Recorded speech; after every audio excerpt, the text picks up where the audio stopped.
Good morning, guys. Good morning. Once again, welcome to South Africa Lately, a channel that discusses South African trending news.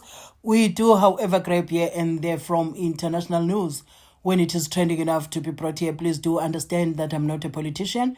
I do not have deep knowledge in politics. However, I am a South African citizen who's also a voter, and I do believe that my views count when it comes to political affairs of our beautiful country.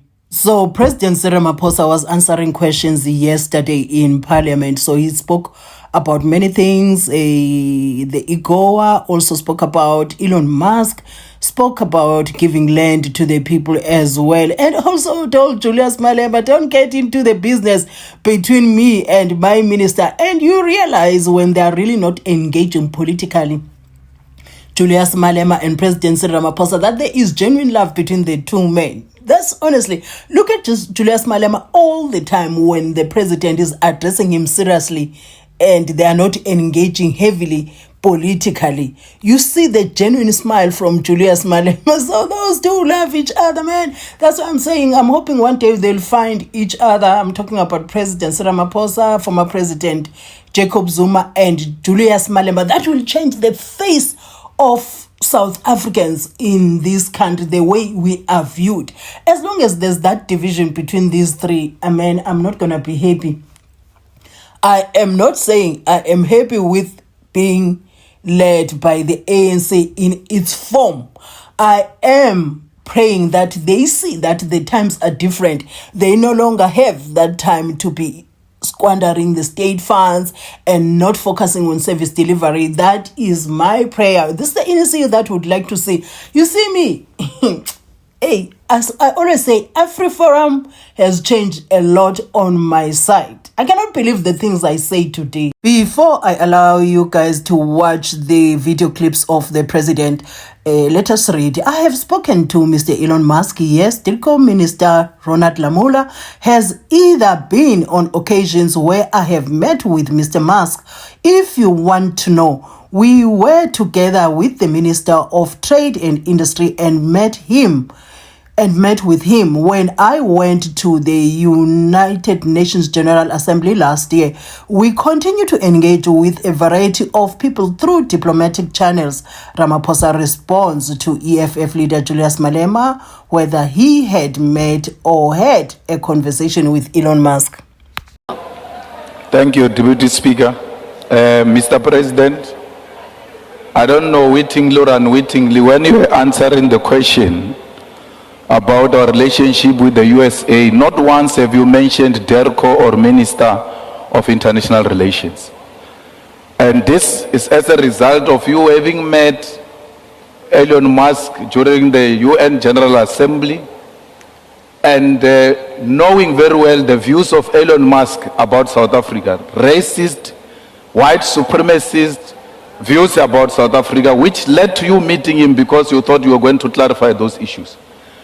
Unrepentant racist became emboldened and then made more bad remarks about South Africa even after meeting you physically.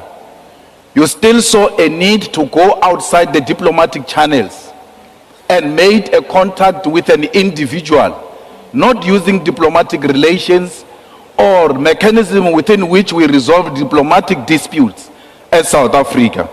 Don't you think you individually have emboldened white people to undermine us, and you have single-handedly destroyed the diplomatic relations of South Africa with other countries, and you have destroyed and juniorized the Department of International Relations? Mr. President, and Elon Musk, and worse, Elon Musk, you organized a meeting with him or that telephone conversation through his immoral father, politically, economically, and otherwise. A man who has engaged in business in South Africa through illegal means, even when he has admitted to do so. Those are the type of characters you can't speak to. Imagine, Mr. President, had they said Donald Trump would call the Guptas during that time. What were you going to say? You are going to say that Guptas are an independent state actor. You are not going to say that. You are going to feel undermined. And that's what exactly what you've done. What are you saying about established practices of resolving issues in a diplomatic way and diplomatic channels in South Africa? Do you have a full confidence in the Minister of DERCO and the department itself? You speak about an ambassador in Washington or New York. That ambassador belongs to the Department of International Relations. Instead of talking about international relations, leadership and the department, you talk about ambassador. But when you talk about DRC, you talk about Minister of Defense is doing 1, 2, 3. You don't say ambassador in DRC is doing 1, 2, 3. Thank you very much. Well, this is a valid question from Julius Malema, honestly, and it's a question that I would support. It's a question that I would wait eagerly for the president's answer to that question. So, without wasting any much of your time, let us hear what the president has said, how he responded to that, and I'm going to allow you to watch other video clips without my disturbance, and I'll be back towards the end with my closing commentary. And if you have time and you are on Wi-Fi, kindly watch my ads in full. It really goes a long way. I'd appreciate that, as it is the only way you can be supporting the channel for now. It really makes a difference. And to those who are already watching my ads in full, ndiyabulela kakhulu guys, ndithe enkosi, and ndizanibona at the end of my commentary. Very simple and straightforward answer to that. Yes, I have spoken to Mr. Elon Musk. Yes, the Minister of International Relations has either been in occasions when I have met with Mr. Elon Musk, if you want to know, we together with Minister of Trade and Industry and Minister of International Relations and Cooperation met with Mr. Elon Musk when I went to the United Nations General Assembly last year.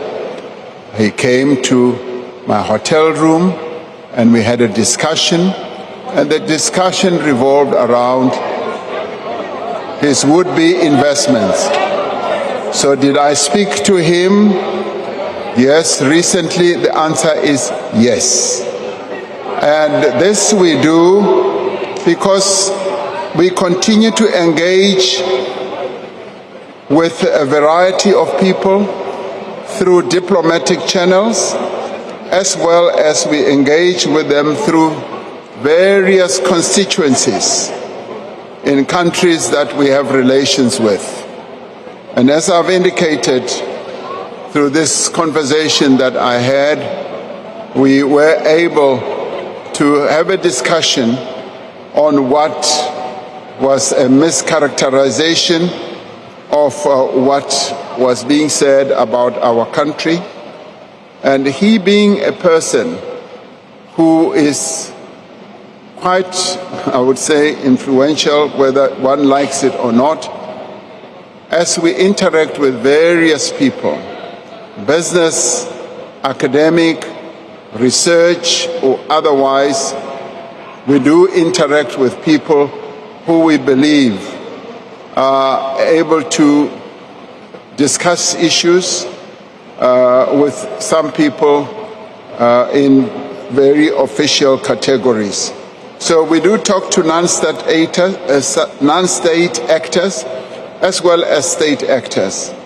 And we will continue to engage with people both inside and outside of South Africa to promote our country and to promote the interests of our country. There's just nothing sinister about the various discussions that we hold with a variety of people. Even on an ongoing basis, when people make contact with us, yes, we talk to them, but we always make sure that our foreign policy positions are advanced and they are not undermined or diluted. Honorable Malema, ke kgopela ntho e le nngwe fela. O ska leka go lwantsha president le minister wa gagwe. Bjalo wena o nyaka go kena ka mogare. Taba ya go šoma ga ka le minister wa ka a e batle wena. emela ka thoko ka hobane wa bona ha re le di-meeting tsa rena tsa cabinet kapa difeng kapa ao yo wena o ba o se gona le gore re shumisana bjang ka hobane minister o re ha fetsa go etsa dilo tsa gage a bolela le batho o a mpotsa le nna ke fetsa go bolela le batho ke a mmotsa so wena bjale o leka go kena hare ha rena nka se dumele ntwe uwe le ganyane nka se dumele. So we work in a very interactive way. And as I said to you, there is just no way we can say we don't talk to certain people who are either non-state actors or state actors.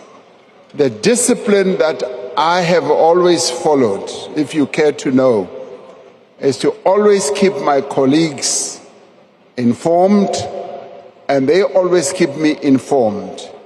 Be they ministers or deputy ministers, we always know when we do certain things that have to do with the Republic of South Africa. So ke fella gona mowe o ska re lwantsha ke a gopela. Deputy Speaker. Deputy Speaker. Deputy Speaker. Honourable President, it seems that there is a point of order. If you can please just take your seat. Yes, Honourable Member, Honourable Thank you, Matwe. Deputy Speaker. With all due respect, the President did not answer the question. Instead, he went on and on educating us about his relations with the Minister of South Africa. You might have appointed him, but he's serving for the people of South Africa. And when there's something wrong that you are doing, allow your members of parliament to tell you and show you that this is wrong. Because you can't have the department that has been undermined the way you are undermining it. The minister is there for a purpose. He's there to have interactions with the international community, not for you to be engaging with criminals, Mr. President. So please, Deputy Speaker, with due respect, the President did not answer the question. We ask respectfully for the President to answer the question. Thank you, Honourable Matwe. That is up for the President to decide whether he has answered it. He is the replier to this question. Thank you, Honorable Speaker. It's a simple answer. In whatever I do not seek to undermine any of the colleagues I work with. The issue of land reform is a matter that is top of mind for this administration.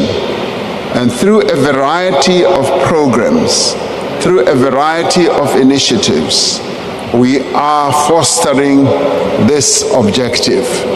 We agree that indeed access to land, we agree that our people working the land is a historic objective that needs to be attained. We are in the process of ensuring that we do give our land or the land to our people. I will admit that we've been slow. We have not been as fast as we ought to have been, but at the same time, a number of agricultural economists do testify to the fact that progress is being made, and it is being made in a determined manner. And when we look at the agricultural sector itself, where land is a very important ingredient, we do find that yes, the participation of black people is still at the lower level, but it is said that it is increasing. What we need to do is to hasten that process, and we hasten it through the various initiatives and progress that we have. And as we do so, we seek to equip our people to work the land more effectively, to ensure that there is productivity on their land. And those who are already participating, we find that they are already getting involved in our various value chains, agro-processing, and a number of them are already participating in the export opportunity. And it's been a joy for me to find that some of them are in citrus exports, they are in various parts of agricultural products exports. And when we look at categories of, say, agricultural products, we do find that black people are acceding to appreciable levels, but we still need to increase that exponentially. Section 25 of the Constitution does give us opportunities. We have now enacted a piece of legislation, Expropriation Act, that is also going to give greater muscle, greater ability for us to address the land question in South Africa. So a multiplicity of initiatives are underway, and I am confident that yes, we will finally be able to achieve the objective that our people have struggled for over the years. Thank you, Honorable Speaker. We want to continue trading with the United States because we sell minerals, we sell vehicles, we sell agricultural products to them. So we do not take the opportunity that we have, as it is called, Africa Growth Opportunity Initiative. We don't take that opportunity lightly. But at the same time, we want to also demonstrate that yes, we have value to add. As you may want to know, when I spoke to President Trump, when he was president-elect, congratulating him, I informed him that we value participating in Agoa, but I also informed him that we also sell critical minerals to the United States, and the relationship is fairly balanced. So many workers benefit from our Agoa participation, but at the same time, many other American workers also benefit from what we sell to Agoa. So it is balanced, and we want to see that balance and the mutual benefit carrying on into the future. Okay guys, if you watched up to here, thank you for watching my videos, and if you have time and you're also on Wi-Fi, kindly watch my ads in full. I will see you in my next upload. Whatever your views are, kindly use the comment section so we can engage and have this conversation regarding the answers of President Cyril Ramaphosa to that. And I'm also thinking quickly I'm going to make another video just addressing what the president has said. They're talking about the equipping of the people of South Africa so that they can participate, they can do this farming successfully, productively. They need the right skills, because this is a question, this is the concern that I've been having for the longest time, and I think I've spoken about this earlier in my YouTube days. I spoke about it. Now I'm glad that they are addressing, they are going to the core issues that make the quote-unquote the people of color in South Africa, the majority of them, not to be productive in farming. Anyway, guys, I'm looking forward to your engagements in the comment section. Do have a beautiful day.